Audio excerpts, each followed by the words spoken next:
Hasta la clase pasada, ¿se acuerdan que estuvimos viendo el tema de habitabilidad y habíamos visto de qué dependía el confort hidrotérmico y habíamos visto cuáles eran las variables climáticas que hacían a eso?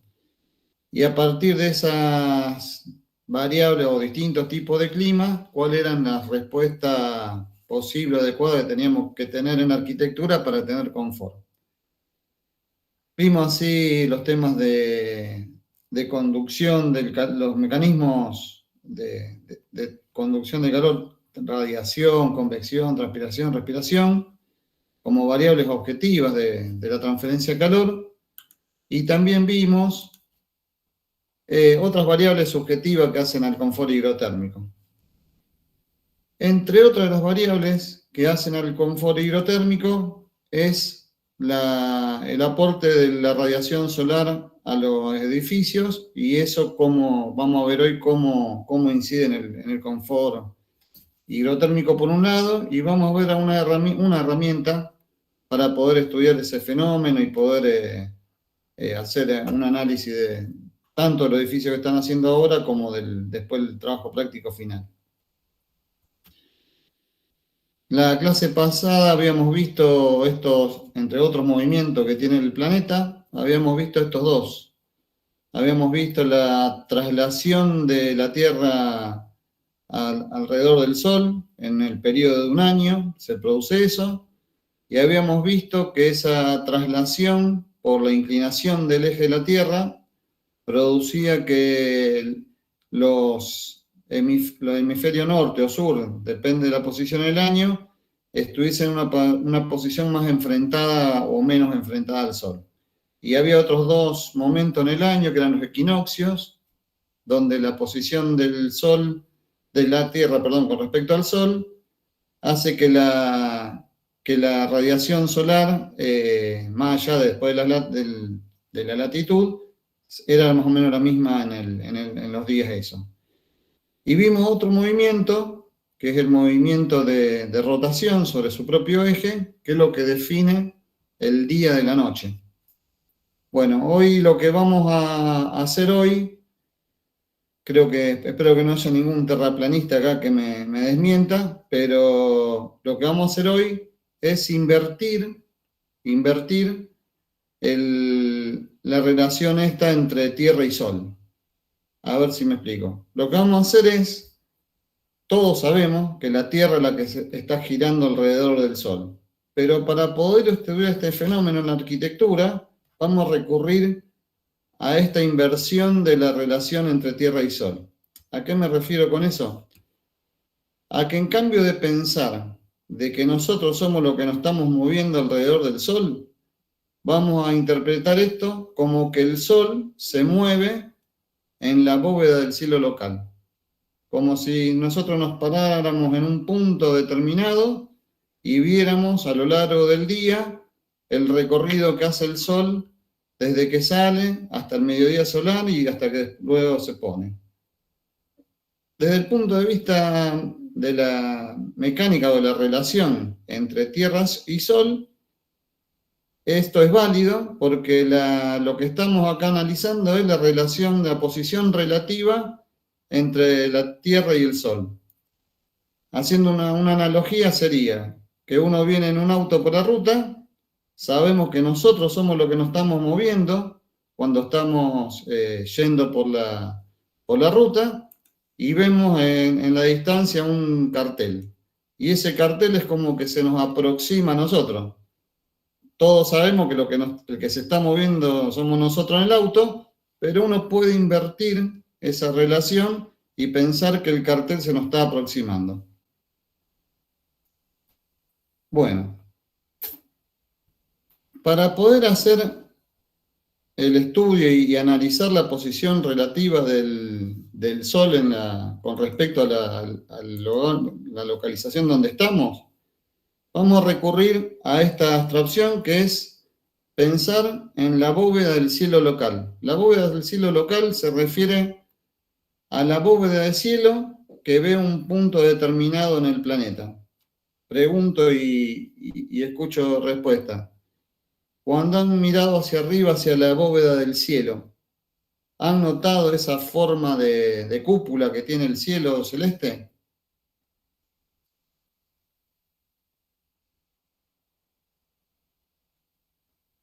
Hola, hola.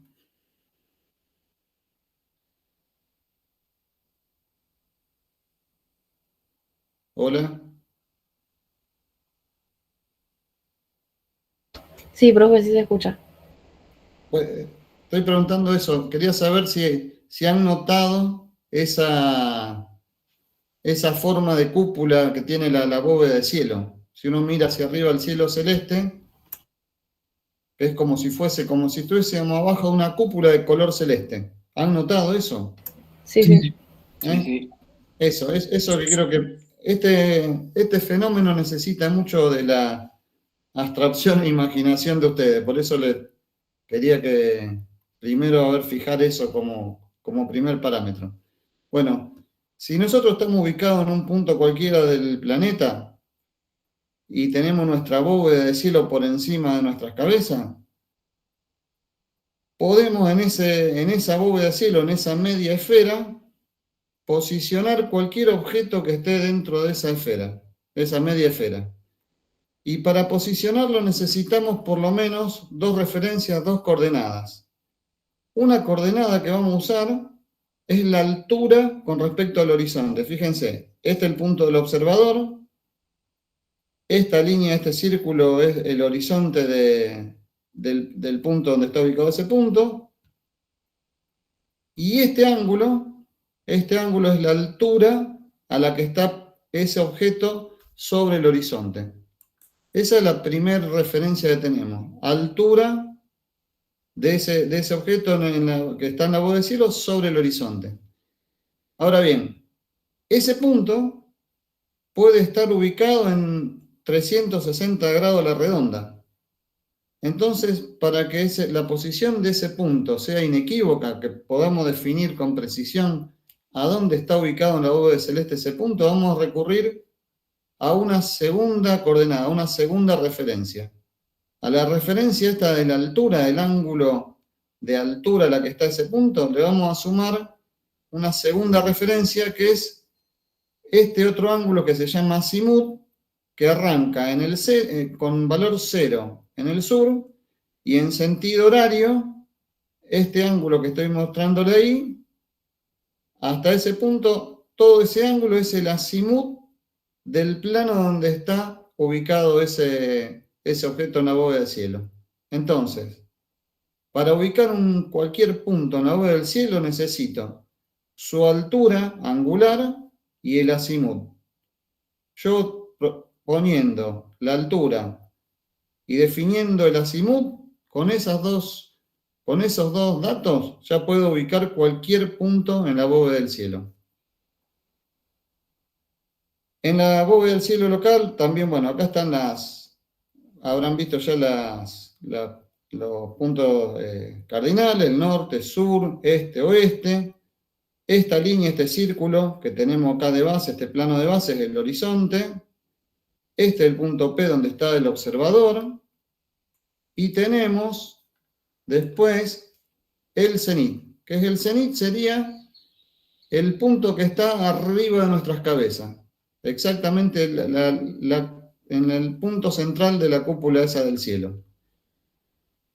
Y hay un plano que le llamamos meridiano local, que es ese plano que ahí lo ven grisado, que está en color más gris.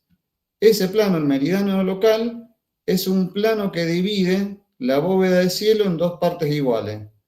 Una parte hacia el este y la otra parte hacia el oeste. Y vamos a ver después que toma una relevancia ese plano en lo que vamos a hablar. Hasta ahí vamos más o menos. Pregunta, gente. ¿Se entendió eso? ¿Sí, no? Sí, sí. Sí, profe. No se queden con dudas, gente, con esto.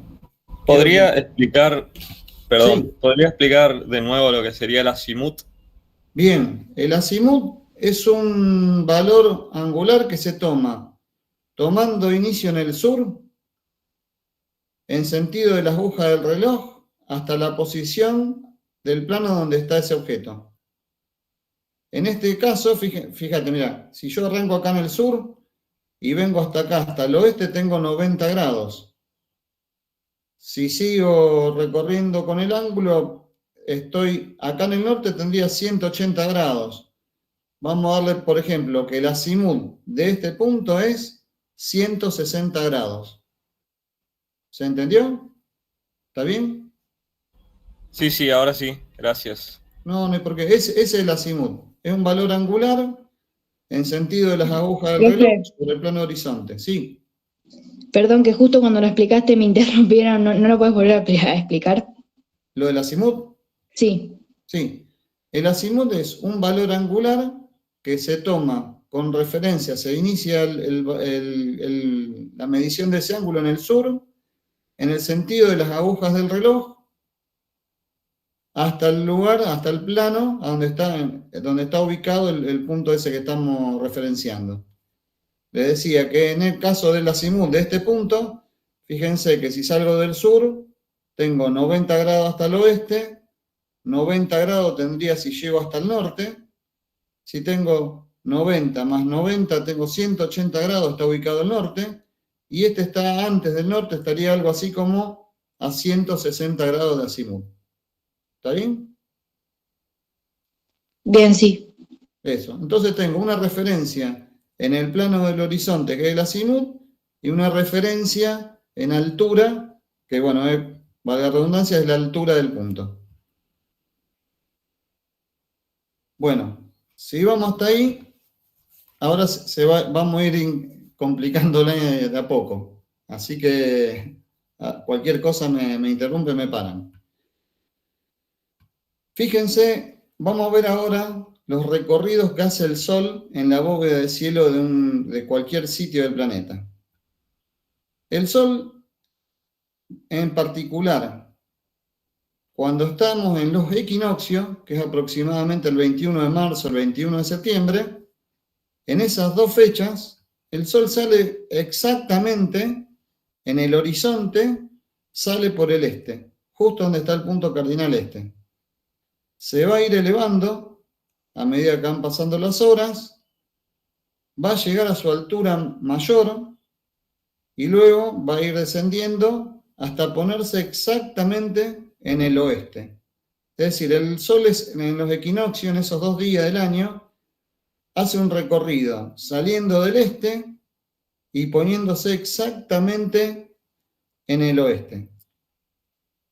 Ahora bien, desde que sale, alcanza la altura máxima al mediodía solar. ¿Y qué es el mediodía solar?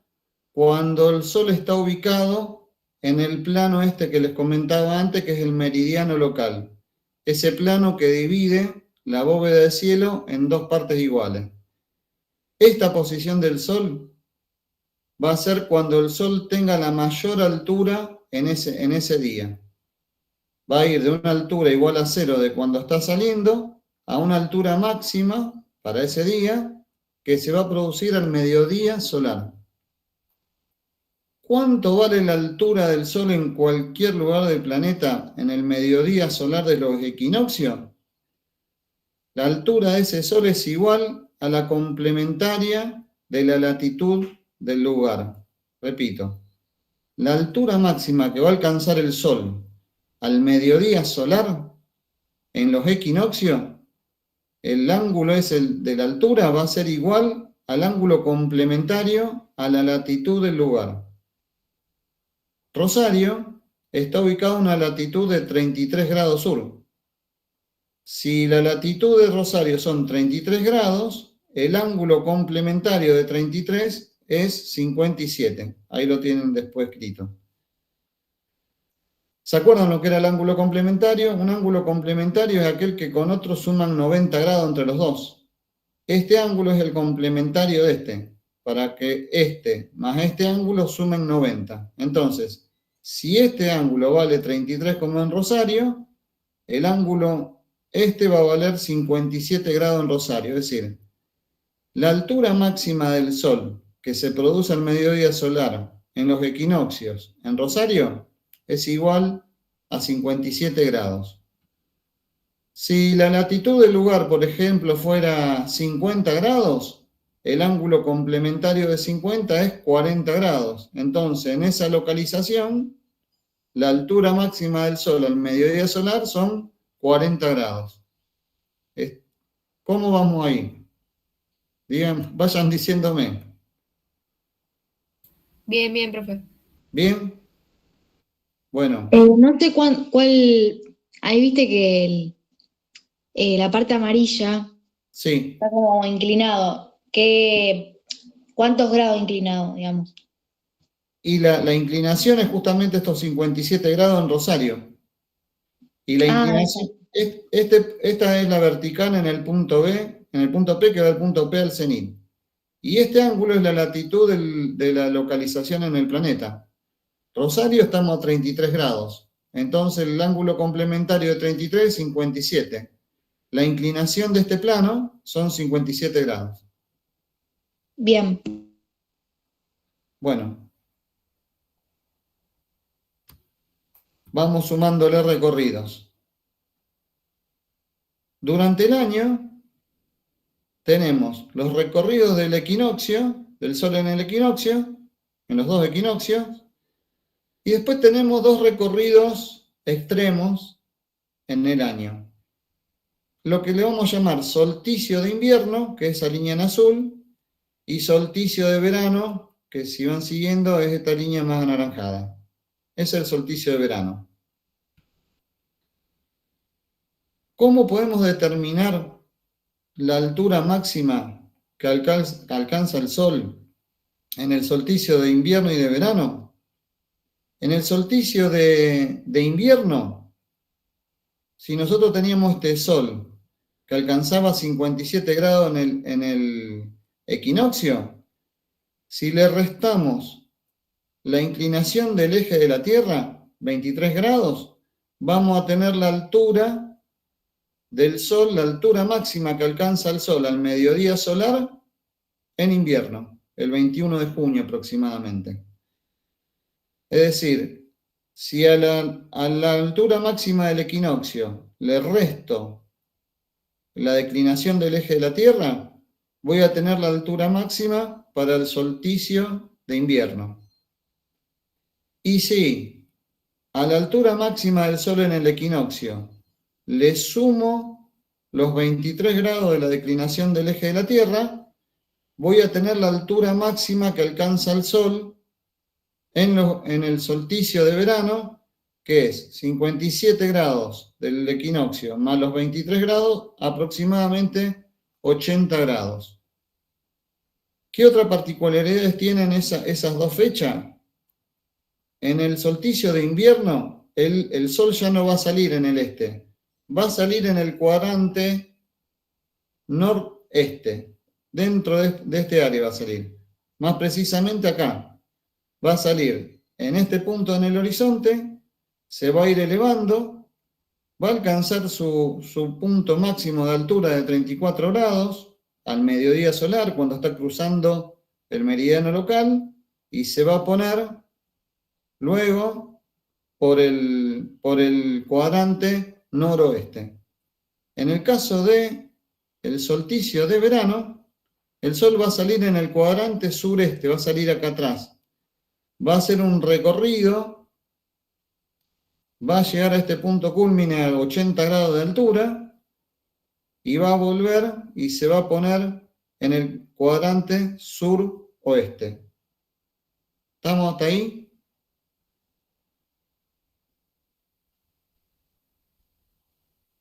¿Cómo vamos, gente? Sí, vamos. Bien. Dale, necesito que me vayan dando respuesta para Bien, no irme solo Bien. lejos. Dale, buenísimo. Les decía, en los equinoccios, el Sol, esta es una vista mirando en algún sitio, una localidad, mirando al este. En los equinoccios el Sol sale exactamente en el este. En el solsticio de verano, de invierno, perdón, en el solsticio de invierno el Sol sale en el cuadrante este, en el noreste, digamos, entre el este y el norte. acá el Sol va a arrancar en este punto y se va a ir elevando desde acá, y de acá saldrá de este punto y se irá elevando. Y en el solsticio de verano, fíjense cómo el Sol sale desde el cuadrante sur, para este lado tenemos el sur, desde el cuadrante sureste. La duración aproximada de los días, como en el equinoccio, el Sol sale justo por el este y se pone exactamente por el oeste, tiene un recorrido sobre la bóveda de cielo local de 12 horas. 6 horas antes de alcanzar la máxima altura, 6 horas después de alcanzar la máxima altura.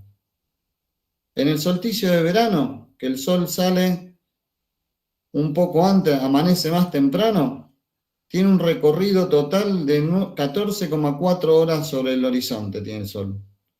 Sale 7,2 horas antes del mediodía solar y se pone 7,2 horas después del mediodía solar. Mientras que en el solsticio de invierno, cuando el Sol sale por ahí, va a tener un recorrido de 9,6 horas en el día, 4,8 horas desde que sale hasta que llega al mediodía solar y 4,8 horas desde el mediodía solar hasta que se pone.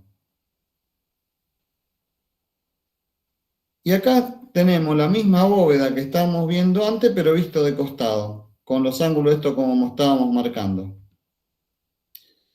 A este sombreado celeste, que tiene como límites el solsticio de verano y el solsticio de invierno, se le llama el cinturón anual por el cual recorre el Sol la bóveda del cielo local. La altura máxima en los equinoccios la teníamos acá, que era la complementaria de la latitud del lugar. ¿Se acuerdan que desde acá hasta acá hay 57 grados? Y si a esos 57 le resto 23, acá lo tienen representado. Si a esos 57 grados del equinoccio le sumo 23, tengo 80, que es la altura máxima del solsticio de verano. Si a esos 57 le resto 23, tengo los 34, que es la altura máxima del plano del recorrido durante el invierno. ¿Estamos? ¿Vamos bien? ¿Vuelvo en algo? Se entendió todo, profe. Sí, Bueno, sí, lo entiendo. vamos. Avanzamos. Avanzamos, vamos. Bueno, les traigo acá para cerrar un poquito todo este movimiento del Sol y todo esto. Acá tenemos distintas latitudes en el planeta. En el polo, en el círculo ártico, en una latitud media. Y acá está medio chiquito, pero después ustedes verán mejor en el PowerPoint. Cuando está ya subida esta clase en el Moodle. Acá pueden ver lo que les comentaba de cómo se calcula la altura máxima en los equinoccios y en los dos solsticios. Para una latitud, como dice ahí, de 40 grados, si tengo una latitud de 40, el ángulo complementario de 40 es 50 grados, la altura del Sol en los equinoccios en esa latitud va a ser 50 grados. Y si a esos 50 grados le resto 23, tengo la altura máxima en el solsticio de invierno con 27 grados, y si le sumo 23, voy a tener 73 grados, que es la altura máxima en el solsticio de verano. ¿Qué pasa? Y acá hay un caso particular. ¿Qué pasa si la latitud del lugar es de 23 grados? Aproximadamente. ¿Se acuerdan qué hay a 23 grados? ¿Qué paralelos particulares hay a 23 Los trópicos. grados? Los trópicos, sí señor. Eso es lo que están acá representados. Miren lo que pasa en los trópicos. Si la latitud del trópico es 23, la complementaria es 67. Así que 67 grados la altura en los equinoccios, en los trópicos. Si le resto 23, tengo el solsticio de invierno, que va a tener 44 grados. Pero si a esos 67 grados le sumo los 23 grados para ir para el norte, el Sol en el solsticio de verano, al mediodía solar, va a pasar por el cenit, va a pasar por el punto ese extremo arriba, el punto central de la bóveda de cielo local. Y en el caso que la latitud sea 0, es decir, con una localización geográfica, cualquier sitio en el planeta que está ubicado en el ecuador, vamos a tener 23 grados hacia un lado para un solsticio, 23 grados para el otro lado para el otro solsticio. Y durante el equinoccio, en ese día en particular, esos 2 días en el año, el Sol pasa exactamente por el cenit, pasa por arriba de nuestra cabeza. ¿Eso qué quiere decir? Que en esa franja del planeta que va entre los 2 trópicos, el Sol por lo menos una vez al año nos va a pasar por el cenit, por encima de nuestra cabeza, por el centro de la bóveda de cielo local. ¿Está? ¿Se entendió más o menos esto de la localización y cómo uno puede deducir la posición y los movimientos del Sol en ese sitio? Sí. Profe, Sí. me hable de nuevo la parte del Polo Norte, por favor. Acá no digo, el Polo Norte es este, no lo está dibujado el Polo Norte. En el caso del Polo Norte, la latitud es, en ese caso es 90. Y entonces cuando tengo 90 tengo 23 hacia abajo y 23 hacia arriba para el otro solsticio. Cuando hay 23 hacia arriba, el Sol gira como está indicado acá como está indicado en el primer gráfico este. Durante uno de los solsticios, el Sol recorre, tienen las 24 horas con Sol. La particularidad de los polos es que tienen 6 meses con Sol y 6 meses sin Sol. O mejor dicho, 6 meses donde el Sol está en el horizonte. Nunca sale de ahí. Bueno, a mí me parece muy interesante. ¿Eh? A mí me parece muy interesante. Sí. Bueno, y eso, ahora vamos a ver qué implicancias tiene todo eso después, y en algo que ya habíamos estado hablando de clima. ¿Se acuerdan que la clase pasada habíamos visto esto de la intensidad? De que cuanto más perpendicular es la radiación solar a una superficie, mayor es la intensidad de la radiación, que cuanto el ángulo que forma, el ángulo de incidencia entre la normal y la dirección de la radiación, la intensidad descendía porque la distribución se hacía una superficie mayor. ¿Se acuerdan de eso? ¿Sí? Sí. Bueno, Sí. vamos a agregarle otra cosa a eso. Fíjense en este punto, este sería una de las líneas, sería el trópico de Capricornio, el trópico del hemisferio sur. Para la posición de este punto, la radiación solar llega de manera perpendicular en este momento. Esto sería el solsticio de verano para este sitio en el trópico de Capricornio. Fíjense que entonces la radiación llega de manera perpendicular, llega el ángulo que se forma acá hay 90 grados, así que el ángulo de incidencia igual a 0, máxima radiación. Pero va a suceder otro fenómeno más, que me parece importante tenerlo y considerarlo. Si este celeste que rodea a la Tierra, ese es el espesor de la atmósfera, de las capas que constituyen la atmósfera, en este caso el Sol atraviesa una atmósfera, un ancho de atmósfera. ¿Qué pasa para este punto en el Ecuador, que está en este momento recibiendo el Sol, pero ya no de manera perpendicular, sino hay un ángulo de incidencia? Ya acá la radiación solar por el ángulo de incidencia es menor, pero a su vez el espesor de atmósfera que recorre es mayor. Y si me voy a esta otra latitud, el ángulo de incidencia se hace cada vez mayor, entonces la intensidad de la radiación solar que llega a este punto es menor, y la atmósfera que atraviesa esa radiación es mayor. Y este es el círculo polar ártico, este que tiene acá 66,5, este es el círculo polar ártico, y acá estaría el polo norte. En este momento es cuando el Sol se ve en el horizonte nomás para esta localización. Fíjense que no solo que el ángulo ya prácticamente tiende a cero a partir de este punto de la radiación, porque es tangente, sino que atraviese toda esta atmósfera, con lo cual la radiación solar que ya está llegando a estos lugares del planeta es mucho menor, lo cual, ¿en qué repercute? Que tenemos las zonas más cálidas del planeta en este área, entre los cinturones, entre los dos trópicos, y a medida que nos alejamos a los polos, tenemos lugares cada vez más fríos.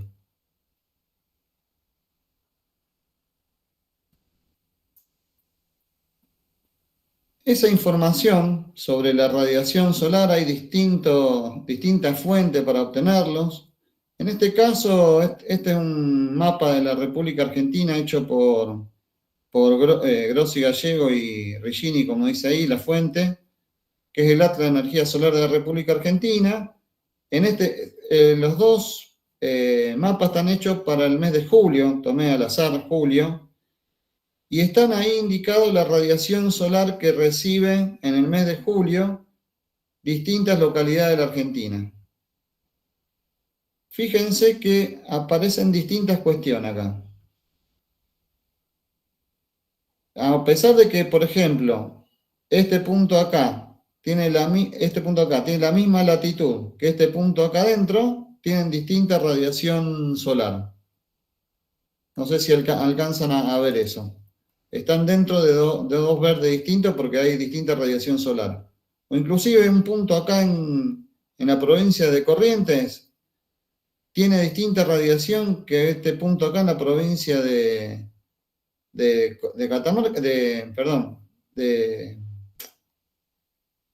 La Rioja, a pesar de que está en la misma latitud. Porque a su vez, de esto que les comentaba yo de la incidencia de la radiación solar, también hay que considerar la atmósfera que atraviesa, y a medida que nos vamos en altura, en un sitio en el planeta, el espesor de la atmósfera es menor, entonces la radiación solar es mayor. El sitio de mayor radiación solar de la Argentina se produce acá en el noroeste. Este es el plano de la radiación solar para distintos sitios del planeta para el mes de julio, le decían. Están para los 12 meses esto. Pero hay otra variable más que hace a la cantidad de radiación solar que recibe un sitio. Y es lo que se denomina heliofanía, que está relacionado a lo limpio que sea el cielo en esa localización. De vuelta, en áreas donde tenemos mayor contenido de humedad, nubosidad en el aire, vamos a tener una heliofanía, digamos, la cantidad de días con cielo totalmente claro son menores, y en el punto este de la Puna Argentina, fíjense que estamos a mayor altura sobre el nivel del mar, no llegan hasta acá, no hay una turbidez del cielo por la presencia de nubes, y la radiación solar, la heliofanía, es máxima. Y eso se condice también con lo que después termina pasando con la radiación solar. Este es un gráfico de una síntesis que hizo el alma mater de la cátedra, el maestro de Di Bernardo. Esto lo hizo el arquitecto Jorge Borgato. Y se los traigo rápidamente, estos temas son retomados en Materialidad 2, pero les quería mostrar acá cómo hay una síntesis de lo que pasa con la radiación que nos llega desde el cielo. Tenemos una radiación solar que va a ser directamente la que emite el Sol y nos llega a nosotros de manera directa. Y tenemos una radiación solar que nos llega a través de la bóveda del cielo local. La bóveda del cielo local refleja radiación y nos remite hacia nosotros radiación solar. Esta línea que tienen acá es la radiación solar directa que recibimos en un sitio. Lo que tenemos por acá abajo son distintos tipos de cielo, de un cielo que está bien limpio hasta un cielo oscuro, gris plomizo cuando se pone prácticamente de noche. Y en este punto acá, al medio, está dividido en cuando el cielo empieza a estar totalmente cubierto, es decir, que la radiación solar no puede pasar a través en forma directa a través de ese cielo nuboso. Vemos que la cantidad de radiación que recibimos es máxima cuando están los cielos limpios y va descendiendo a medida que el cielo empieza a tener cada vez más turbidez. Y por otro lado, lo que emite la bóveda de cielo local, que es esta línea que está acá, va aumentando en medida que el cielo está más completo de nubes. Este caso sería, este punto sería cuando vieron el cielo está todo nublado con esas nubes blancas, bien que irradian un montón de energía. Bueno, ese sería el punto del cielo cuando está en esa condición, y a medida que se va poniendo gris plomizo, va descendiendo la cantidad de radiación solar que nos llega desde el cielo desde la bóveda de manera indirecta.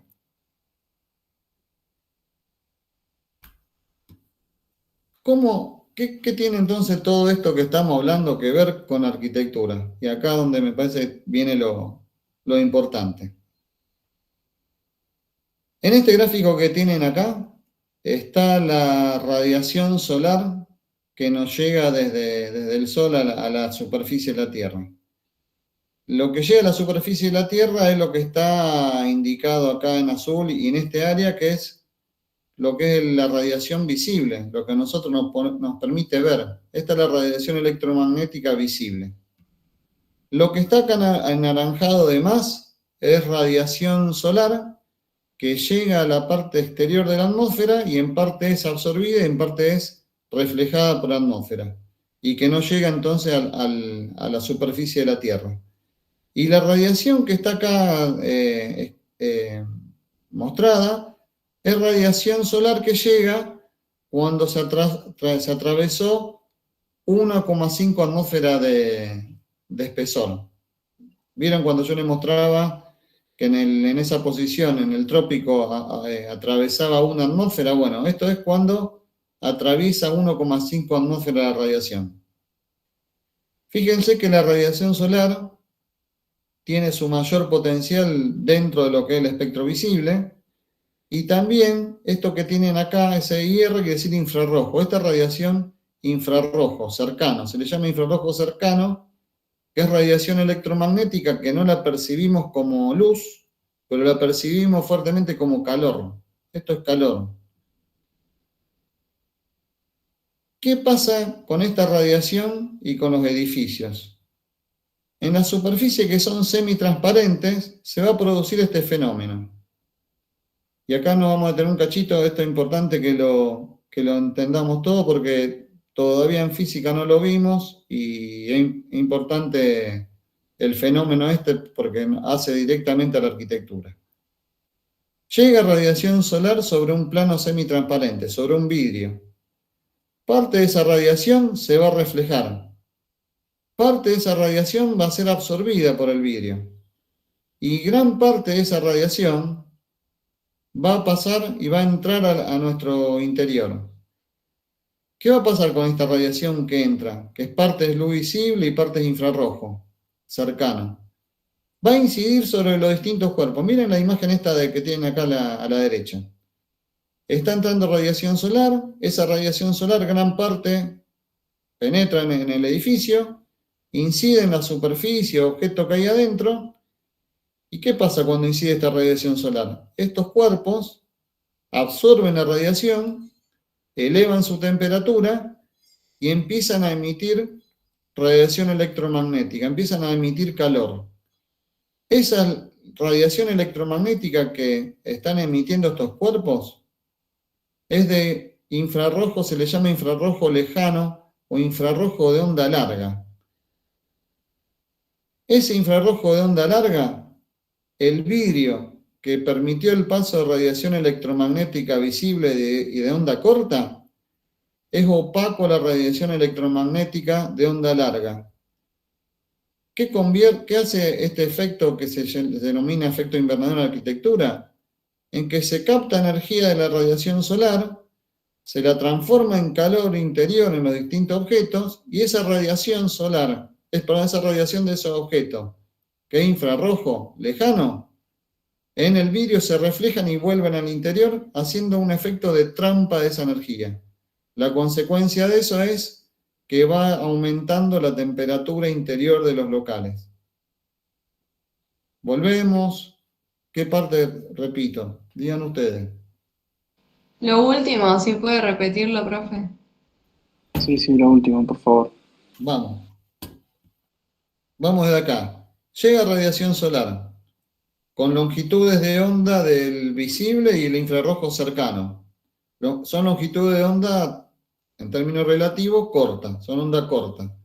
Esa onda corta, en gran proporción, pasa al interior de nuestro edificio.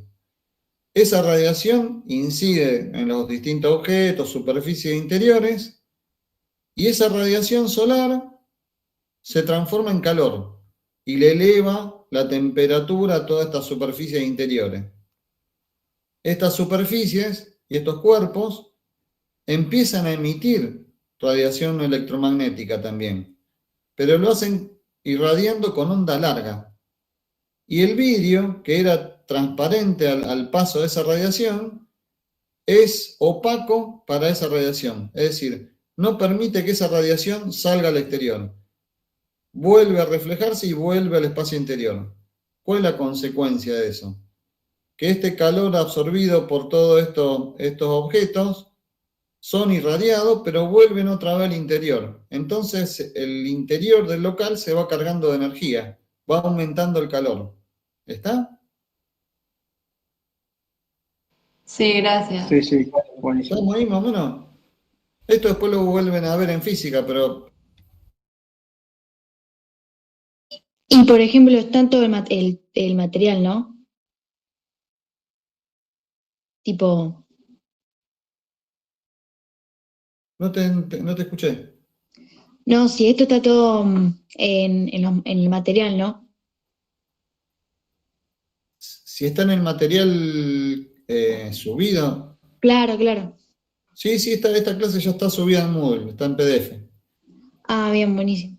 Sí, después tienen para repasarlo, para verlo. Tranquilo esto. Bueno. Este efecto invernadero en la arquitectura puede ser que sea un efecto que lo podamos aprovechar, puede ser, no es ni, mejor dicho, no es ni bueno ni malo la radiación del efecto invernadero en la arquitectura. Simplemente podemos hacer un aprovechamiento de esa radiación solar en los momentos en los que necesitamos aumentar la cantidad de energía en el interior. Y les voy a mostrar estos dos ejemplos. Fíjense. Si esta es una fachada que mira al norte, y esto es una defensa de la fachada norte.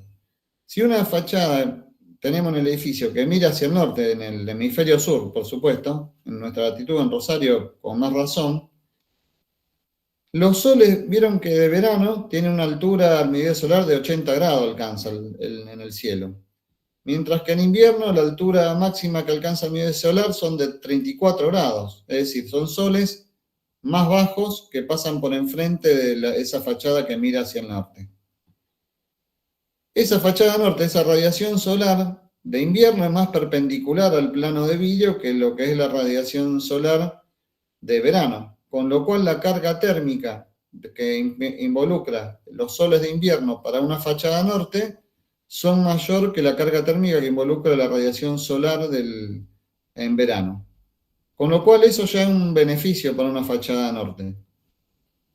Pero si a eso le sumamos de que con un simple alero, como tienen acá en la imagen esta de la derecha, podemos hacer de obstáculo a esa radiación directa del Sol sobre el plano, con este simple mecanismo, con este simple elemento, nosotros podemos hacer un uso selectivo de esa radiación. Dejo que esa radiación nos llegue en invierno y se produzca el efecto invernadero y que esa radiación solar que entra de manera directa al interior se transforme en calor y nos calefaccione el ambiente de manera pasiva, y puedo evitar que ese mismo fenómeno no se produzca en verano cuando lo que menos quiero es que se me aumente la temperatura del interior, ¿no es cierto? Entonces, una fachada norte, por esta particularidad del movimiento aparente del Sol en la bóveda de cielo, es como orientación la más eficiente, porque logramos la penetración del Sol en el invierno para provocar el efecto invernadero, y con un simple alero lo evitamos en la radiación solar en el verano, y evitamos la sobrecarga de energía en los interiores a partir de esa ventana. ¿Está? Sí, profe. Sí, profe. Sí, sí. ¿Entendió? Eso es fundamental porque esto Dale. que acabo de explicarles es una cosa que van a tener que aplicar en el trabajo práctico final con el que promueven la materia. Ahora bien, vamos a entrar en la última parte. Para poder estudiar este fenómeno y poder interpretarlo y cuantificarlo desde la arquitectura, nos valemos de algunas herramientas.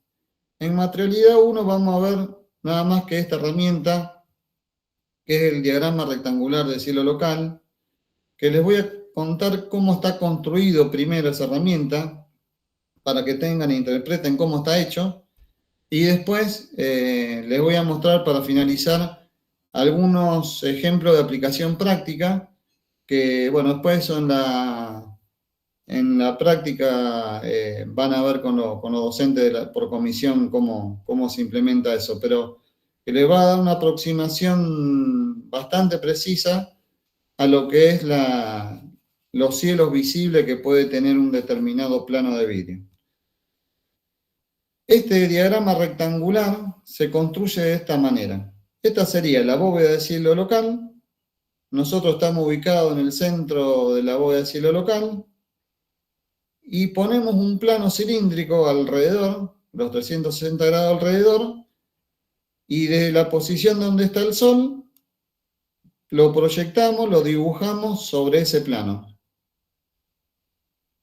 Yo estoy en este punto, por ejemplo, estoy mirando, este es mi horizonte, y yo puedo determinar la altura del Sol que les comentaba recién a partir del valor angular que se forma entre la posición del Sol y el horizonte. Con este ángulo yo ya fijo cuál es la altura de ese Sol.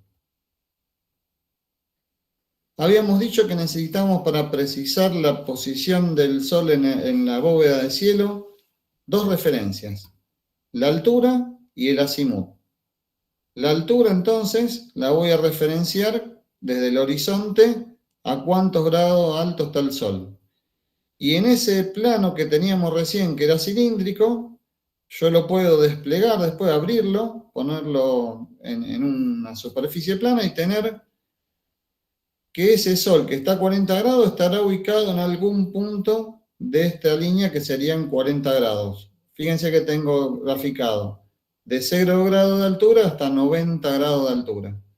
Bueno, a 40 grados de alto, como está este acá, estará ubicado el Sol que está viendo acá el observador. Y con respecto al azimut, yo le decía, partiendo desde el sur, en sentido horario, este Sol está ubicado a 135 grados de azimut. Y ese azimut, en el diagrama rectangular de cielo, va a aparecer como una línea en vertical. Es decir, en horizontal vamos a tener los grados de altura y en vertical vamos a tener los distintos azimut de la posición del Sol. Esa sería básicamente cómo está construido el diagrama que ahora podemos ver en completo. Vuelvo al caso de recién. Estoy ahí en el centro de la bóveda, estoy mirando a posición del Sol y grafico en ese plano que está en ese cilindro la posición del Sol. Ubico el Sol que está a 135 grados de azimut y a una altura de 40 grados, perdón.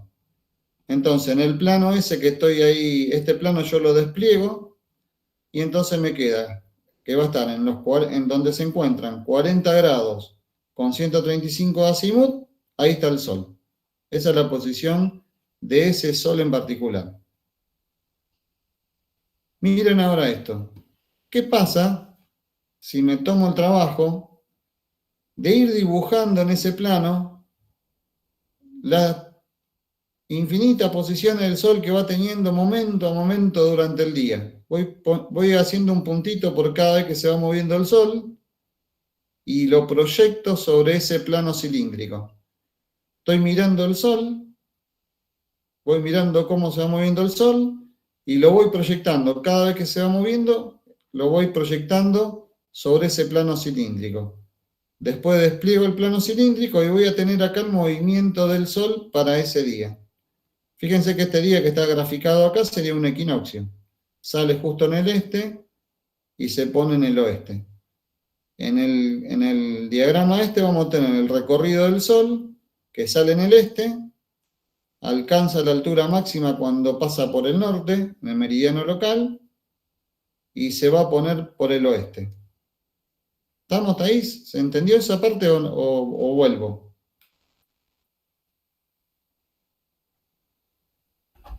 Sí, estamos. ¿Estamos? Gracias, vamos. Bueno, lo mismo hago tanto para el solsticio de invierno como para el solsticio de verano. Me pongo a dibujar punto por punto la posición que va haciendo el recorrido del Sol en el solsticio de invierno, punto por punto la posición del Sol en el solsticio de verano, y me queda como gráfica lo que tienen acá. Este serían los solsticios, perdonen, estos los equinoccios, disculpen. Este es el solsticio de invierno y este es el solsticio de verano. La resultante de todo eso es un gráfico como este. Acá tienen graficado. En este eje están los valores del azimut de la posición del Sol. En este eje tienen los valores de altura del Sol. Vamos a hacer algunas observaciones sobre este gráfico. Si el Sol está en el norte, el azimut del norte, que acá lo tienen, dice norte, son 180 grados. ¿Se acuerdan que el azimut se medía a partir del sur? Entonces, si arranqué desde el sur, cuando pasé por el oeste, tengo 90 grados. Y si hago 90 grados más, llego hasta 180 grados y es el norte. Y si sigo 90 grados más, llego hasta 270 y está el este. Y si siguiera otros 90 grados más, llego nuevamente al sur. 360 grados y la vuelta completa. ¿Estamos hasta ahí?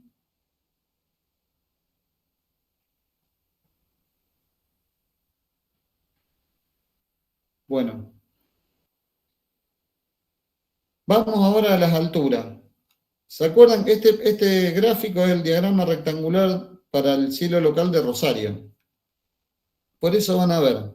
Acá dice equinoccios. En los equinoccios el Sol sale y acá está el movimiento aparente del Sol en la bóveda del cielo local para Rosario.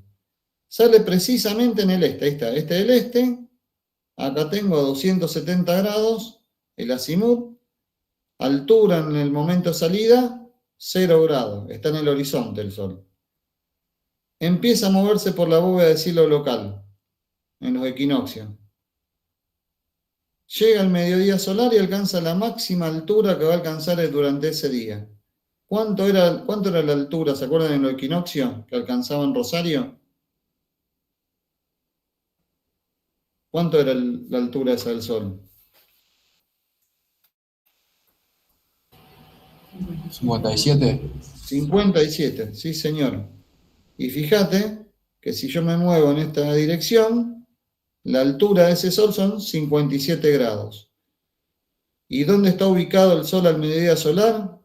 Con 180 grados de azimut y 57 grados de altura. Y ahí tengo ubicado el Sol al mediodía solar en los equinoccios. En el solsticio de invierno dijimos que el Sol salía en el cuadrante noreste, es decir, que salía entre el norte y el este. Bueno, precisamente sale ahí el Sol. Sale con una azimut más o menos de 242 grados, se eleva, alcanza una altura máxima de 34 grados, ese punto está a 34 grados, y se va a poner con un azimut de 118 grados aproximadamente. Y en el solsticio de verano, el Sol sale en el cuadrante sureste, alcanza una altura máxima de 80 grados y se pone en el cuadrante suroeste. Tenemos graficado aquí en este diagrama los recorridos del Sol para los 12 meses del año, para los días 21 de cada uno de esos meses. Vamos a arrancar los recorridos. Vamos a arrancar de septiembre, por ejemplo. Si esto es septiembre, sería el solsticio, el equinoccio de primavera. El mes que sigue a septiembre es octubre. Y este sería el recorrido el 21 de octubre. El mes que sigue a octubre es noviembre. Y este el recorrido el 21 de noviembre. El Sol va a hacer todo este recorrido.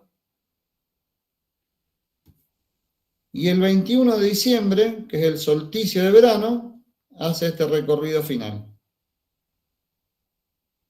Y es el recorrido más largo que hace el Sol durante el año en la ciudad de Rosario. Después de diciembre viene enero, sería este recorrido. Viene febrero, que es este otro recorrido.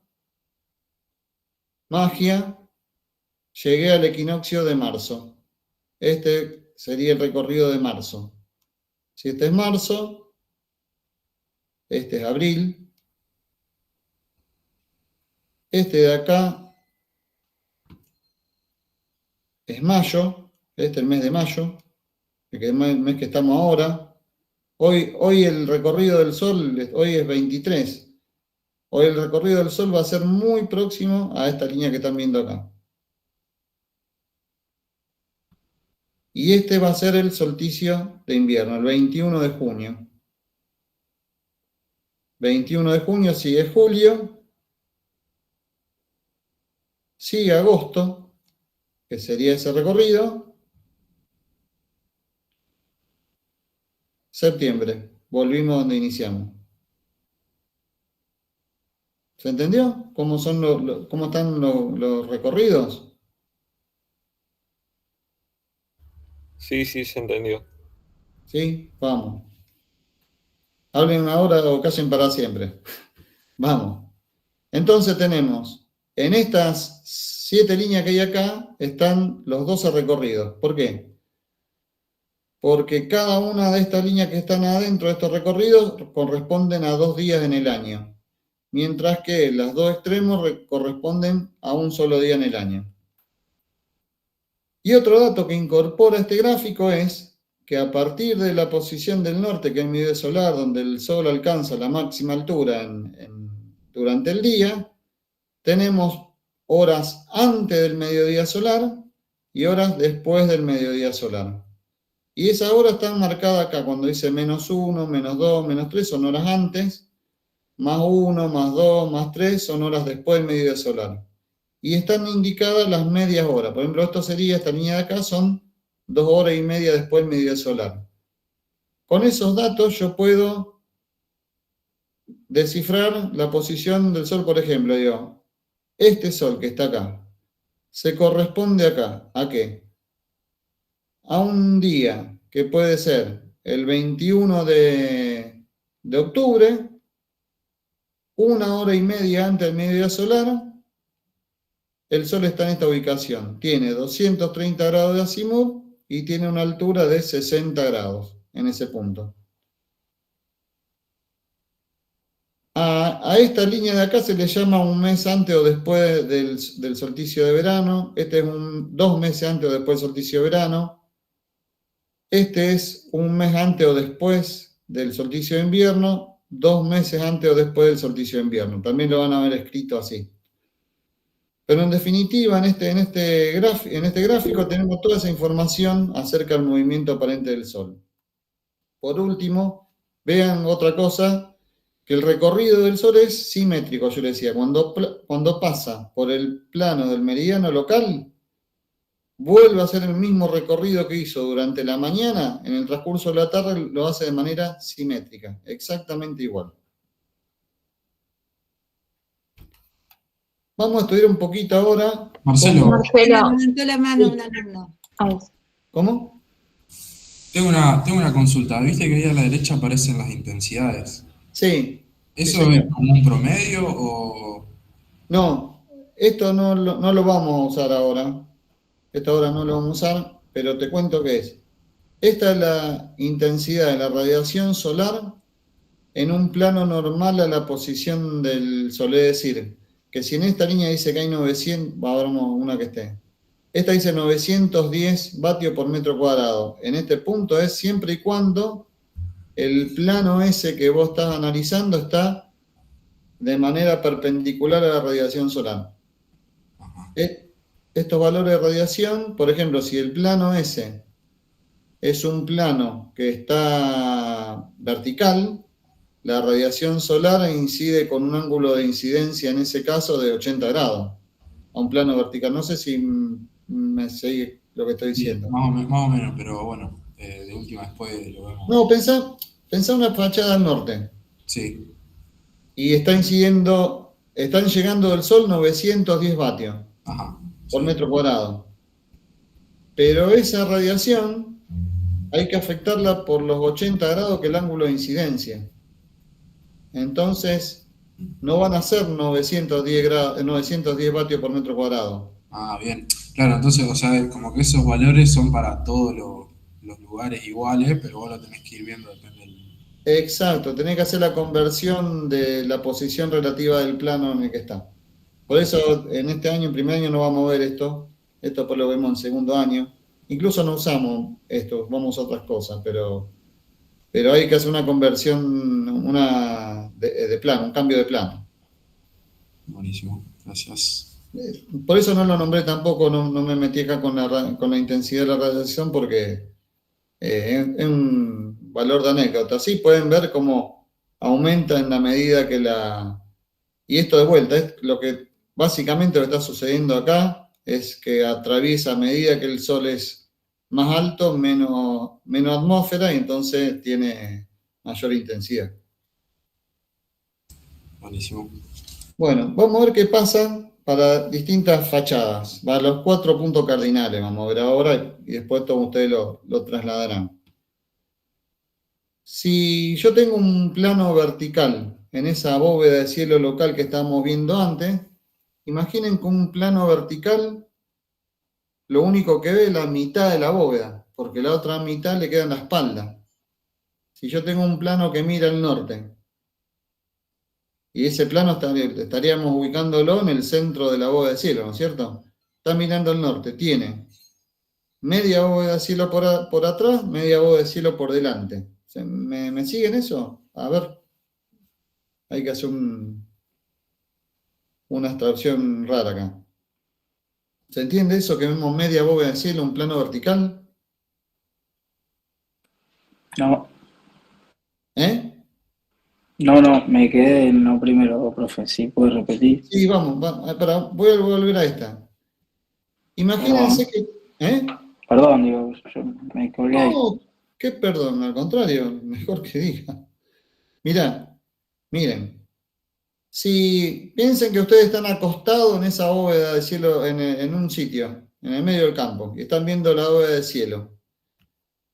Un plano horizontal, que podría ser el techo plano de una casa, ve todos los soles de todos los días. Ve toda la bóveda del cielo, cómo se mueve el sol. Eso se entiende, ¿no es cierto? Uno mira para arriba y acostado ve toda la bóveda del cielo. ¿Está bien? Eso, Sí, sí. ¿me siguen con esa imagen? Vamos. ¿Qué pasa si yo, en cambio de estar acostado, me paro? Si estoy parado y estoy mirando hacia el frente, ya no hacia arriba, va a suceder esto. Por ejemplo, si estoy mirando hacia el norte, tengo un plano que mira al norte, mis límites visuales van a ser 90 grados a mi derecha, que está el este, y 90 grados a mi izquierda, que está el oeste. Esos son los límites visuales que tengo. Y hacia atrás no veo más nada, a menos que tengan un tercer ojo ustedes. Pero digo, uno lo que ve hacia adelante, ve 180 grados. ¿Eso me interpretan eso cómo sería? Sí, sí. Ahora estoy parado, miro para adelante y mi campo visual son 180 grados hacia adelante. Y hacia atrás me quedo escondido. Bueno, esto sucede si yo miro hacia el norte, que sería una fachada de orientación norte. Los soles que ven son los que quedaron en este rectángulo blanco. Lo que está acá atrás, estos soles no lo ve la fachada norte. Fíjense qué le pasa a una fachada norte. Ve todos los soles de invierno. Lo ve completo los soles de invierno. Los equinoccios lo ve justo completo. Pero después de los equinoccios hay soles que van a salir en el cuadrante ese sureste que la fachada norte no los ve. Y en el solsticio de verano, por ejemplo, 3 horas y media antes del mediodía solar va a empezar a ver el sol sobre esa fachada. Pero hasta 3 horas y media antes del mediodía solar, acá estos soles no lo ve esa fachada.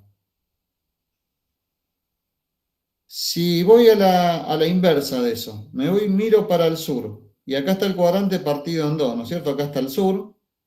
En el caso del sur, yo veo los soles. Imagínense mirando para el sur. Veo los soles cuando salen en verano, pero no veo los soles en invierno. Es decir, en invierno no voy a ver el sol si estoy mirando hacia el sur con una fachada. Nunca le va a dar el sol de manera directa en una fachada que está hacia el sur. No, el recorrido del sol en invierno, en esta latitud donde estamos nosotros, en el hemisferio sur, el movimiento del sol en invierno está a espalda de una fachada sur. Nunca incide el sol de manera directa. Sí lo hace las primeras horas del día y las últimas horas del día, aproximándonos al solsticio de verano. ¿Y qué pasa si ahora giro y miro, por ejemplo, hacia el oeste? Miro hacia el oeste, voy a empezar a ver el sol. Si miro hacia el oeste sería como que estoy parado sobre el plano del meridiano local. Y a mi espalda me quedó todos los soles que estuvieron a la mañana, no los veo y lo empiezo a ver después de que pasaron ese plano el meridiano. ¿Me siguen con eso, sí o no? Sí, sí. Yo empiezo a verlo después del mediodía, una fachada, una ventana que mira al oeste, empieza a ver el sol después del mediodía solar. Y de manera simétrica, una fachada que mira al este, ve todos los soles, desde que salen hasta el mediodía solar. Después le queda en la espalda. Y ahora, para hacer este análisis que antes hacíamos de la fachada norte, fíjense que la fachada norte tiene muy frontales todos los soles del invierno, lo cual puedo aprovechar esa energía, y bien altos los soles del verano, con lo cual con un alero yo esto lo tapaba. En la fachada sur, la poca radiación que llega son de primeras y últimas horas en verano. No me sirve demasiado esa radiación. Y en fachadas este y oeste, el sol está bastante perpendicular a la fachada cuando anda por acá. Justo también en meses donde la temperatura ya del aire es mayor y no queremos radiación solar, y en el caso particular del oeste, se da 4 horas, 5 horas después del mediodía solar. Cuando la carga térmica ya del aire es bastante alta, esta radiación solar es lo más anti-inconfortable que hay, ¿no es cierto? Entonces, esta es la inconveniencia de una fachada oeste.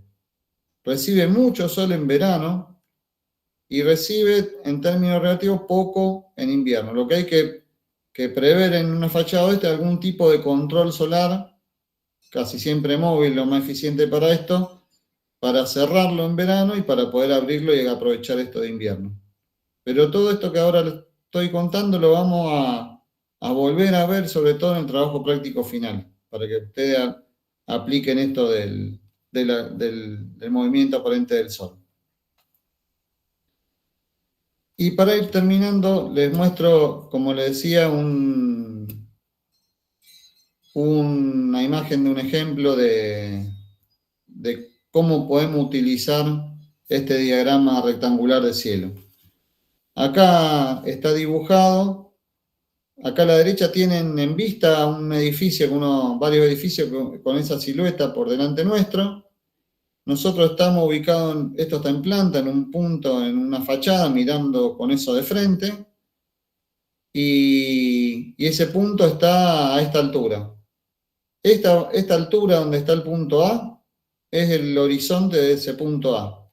Y la bóveda de cielo local siempre arranca en el plano de horizonte de ese punto. A su vez, puedo posicionar acá angularmente dónde están cada uno de estas salientes, de esa silueta de ese edificio que está por delante. Y con la ayuda de un diagrama auxiliar, que lo tienen en la plataforma Moodle, lo van a ver con el diagrama rectangular, puedo sacar, con unas curvas que ven ahí en celeste, puedo sacar las fugas de las aristas estas horizontales. Se hace una proyección de este edificio sobre el diagrama de cielo local. Este caso está hecho para una fachada que tiene azimut 200, es decir, una fachada que está mirando, pasando un poquito al norte, mira hacia el noreste, pero apenas pasando el norte. Esa fachada tiene 90 grados hacia la derecha, que puede ver, hasta los 290 grados, y 90 grados hacia la izquierda, que puede ver, hasta del azimut 110 hasta el 290, todo el campo visible que tiene esa fachada que mira con azimut 200 grados. Proyecto la imagen de ese edificio sobre el diagrama rectangular y puedo observar entonces cómo la presencia de este edificio frente a donde estamos ubicados nosotros me impide ver, por ejemplo, todos estos soles de invierno que están por acá atrás, no los veo. Empiezo a ver, por ejemplo, en julio, voy a empezar a ver 2 horas y media antes del mediodía solar el sol. Desde que salió hasta este momento lo tenía oculto por el edificio. Hace este recorrido del sol, vuelve a ocultarse atrás del edificio y vuelve a salir 1 hora y media después del mediodía solar hasta ponerse. Y todo ese tramo lo veo. Esto me permite, por ejemplo, ver cuánto tiempo real recibo radiación solar directa a partir de la obstrucción de que me hace un edificio vecino enfrente. Y así como puedo analizar en este cuadrante cuáles son los soles que me quita, me hace de obstáculo ese edificio vecino. Me refiero a saliente, imagínense, estamos en una ventana, tiene un alero y tiene 2 aletas a los costados. Yo puedo representar en el diagrama el tramo de cielo que me saca el alero y los cielos que me sacan estas aletas.